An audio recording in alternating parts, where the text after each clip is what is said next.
అది మాత్రమే చెప్పండి మంత్రి గారు ఏం చేస్తారు సార్. అరే మీకు అభినందనలు చెప్పదా సార్? మీరు ఆ కుర్చీలో బ్రహ్మాండంగా సభ నిర్వహిస్తున్నారు. ముందుగా మీకు అభినందనలు. మీకు పదోన్నతి కూడా రావాలని మనస్ఫూర్తిగా కోరుకుంటున్నాను సార్. ఒకటి. రెండోది సార్, నిజంగా మా పొన్నం ప్రభాకర్ అన్న అంటే ఒక్క లంబాడ మంత్రి లేరన్నా, ఉంటే తప్పేం లేదు, పెట్టాలా మేము కోరుతున్నాం. మా పార్టీ నుంచి కూడా తప్పకుండా ఒక ట్రైబల్ బిడ్డ, ఒక లంబాడ బిడ్డ తప్పకుండా మంత్రి కావాలని కోరుతున్నా సార్. ఎవరైనా మాకు అభ్యంతరం లేదు, కానీ అయితే మంచిదని కోరుతున్నాను. తప్పే ఉంది సార్. అధ్యక్ష సార్, నేను చెప్పనేంటి సార్, మీ గురించే చెప్తున్నా సార్. సార్, మా పొన్నం ప్రభాకర్ అన్న నాకు పాత దోస్తు సార్. 2009 నుంచి మేము దోస్తులం సార్. పర్సనల్, ఇప్పుడు కూడా దుష్మన్ కాదు, ఇప్పుడు కూడా దోస్తే. రాజకీయమే ఇదే సార్. అయితే కానీ అన్న మాట్లాడితే ఇలా బాగా అనిపించింది సార్. ఆవేశంతో మా మహేశ్వర్ రెడ్డి నీళ్ళు ఇచ్చేదాకా పోయింది సార్ కథ. ఆవేశంతో ఊగిపోతూ తెలంగాణ గురించి తన కమిట్మెంట్ తను ప్రదర్శించిన తీరు ఏదైతుందో నాకు బాగా నచ్చింది సార్. ముఖ్యమంత్రి గారు, నేను వారిని అభినందిస్తున్నా పొన్నం ప్రభాకర్ గారిని. ముఖ్యమంత్రి గారి మధ్యలో 2-3 సార్లు ఒక మంచి ప్రతిపాదన పెట్టింది సార్.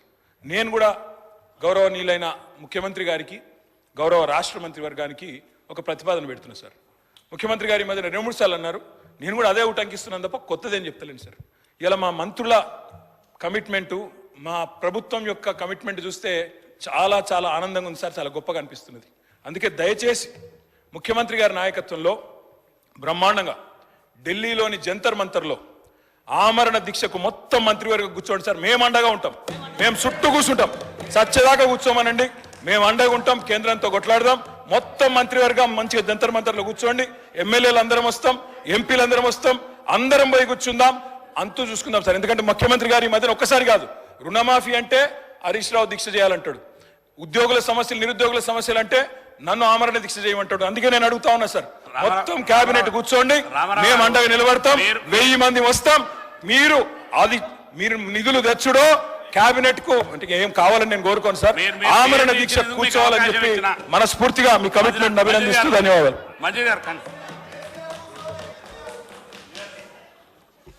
पैनल स्पीकर साहब,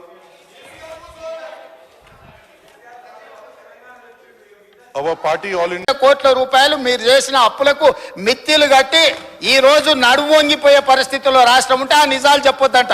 లోపల క్యాన్సర్ ఉండాలి, ఎయిడ్స్ ఉండాలి, కానీ నేను మంచిగా ఉన్నా, ఎర్రగా బుర్రగా ఉన్నా, నాకు పిల్లని అండి పెళ్లి చేసుకుంటా అని అబద్ధాలు చెప్పి ముంచాలని చెప్పి వారు సూచన చేస్తున్నారు. అధ్యక్ష, రాష్ట్రం దివాలా తీసింది.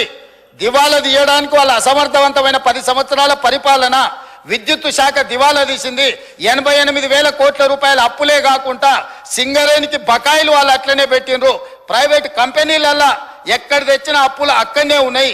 ఇరిగేషన్ లో కాళేశ్వరం కట్టిన అంటారు, మేడిగడ్డ కుప్పగూలిపోయింది. ఇవాళ ఆ బ్యాంకులకు తెచ్చిన అప్పులు అట్లనే ఉన్నాయి. కాంట్రాక్టర్లకు పెండింగ్ పెట్టిపోయిన 1000 కోట్ల రూపాయలు అక్కడనే ఉన్నాయి. అధ్యక్ష, ఇట్లా ప్రతి శాఖలో ఎన్ని అసలు FCIలో 2014-15లో మేము సరఫరా చేసినామన్నారు, ఇప్పటి వరకు వసూలు చేయలే. మా ఉత్తమ్ కుమార్ రెడ్డి గారు కష్టపడి మీరు చేసిన తప్పులను సవరించి ఆ నిధులు రాబట్టడానికి ప్రయత్నం చేస్తుండ్రు. వీళ్ళు ప్రతిసారి వచ్చినప్పుడల్లా GDP గురించి వీటి గురించి మిగతా అన్ని మాట్లాడుతుండ్రు. అధ్యక్ష, నేను తప్పకుండా ఈ బడ్జెట్ సమావేశాలల్లో ఉన్న వివరాలన్నీ తీసుకొచ్చి బయట పెడతా.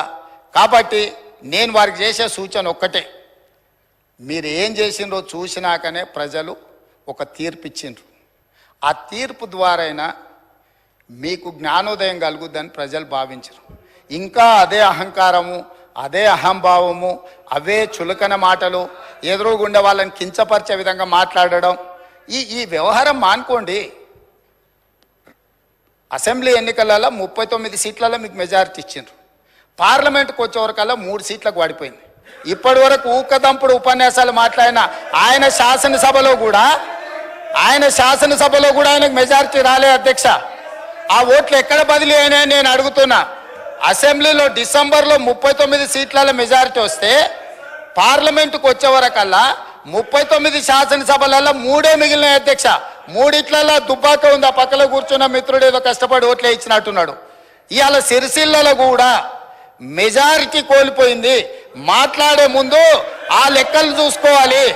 ఇవాళ మేము 8, మాకు 2014లో 2 సీట్లు వచ్చినాయి, 2013లో 3 సీట్లు వచ్చినాయి, 2019లో మాకు 8 సీట్లు వచ్చినాయి. అధ్యక్ష, అంటే ప్రజలలో ఉండి మేము పనిచేయడంతో వరుసగా మేము నెంబర్ పెంచుకుంటూ వచ్చినాం అధ్యక్ష.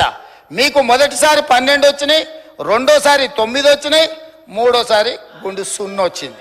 గుండు 0 వచ్చినాక కూడా బుద్ధి మారకపోతే ఎట్లా అధ్యక్ష? ఇప్పటికైనా విధానాన్ని మార్చుకోండి, తెలంగాణ ప్రజలకు క్షమాపణ చెప్పండి. మీరు చేసిన దోపిడీ, మీరు చేసిన తప్పుడు విధానాల వల్ల ప్రజలు మిమ్మల్ని శిక్షించిండ్రు. దాని నుంచైనా మీరు గుణపాఠం నేర్చుకొని పద్ధతి మార్చుకొని తెలంగాణ ప్రజల యొక్క హక్కుల కోసం ముందుకు రావాల్సిందిగా వారికి సూచన చేస్తున్నా అధ్యక్ష. మహేశ్వర్ రెడ్డి గారు.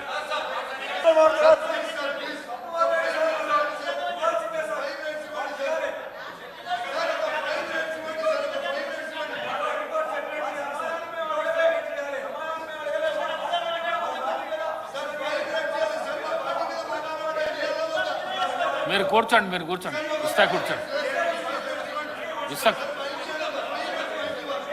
మైక్ ఇస్తా కూర్చోండి, మీరు కూర్చోండి.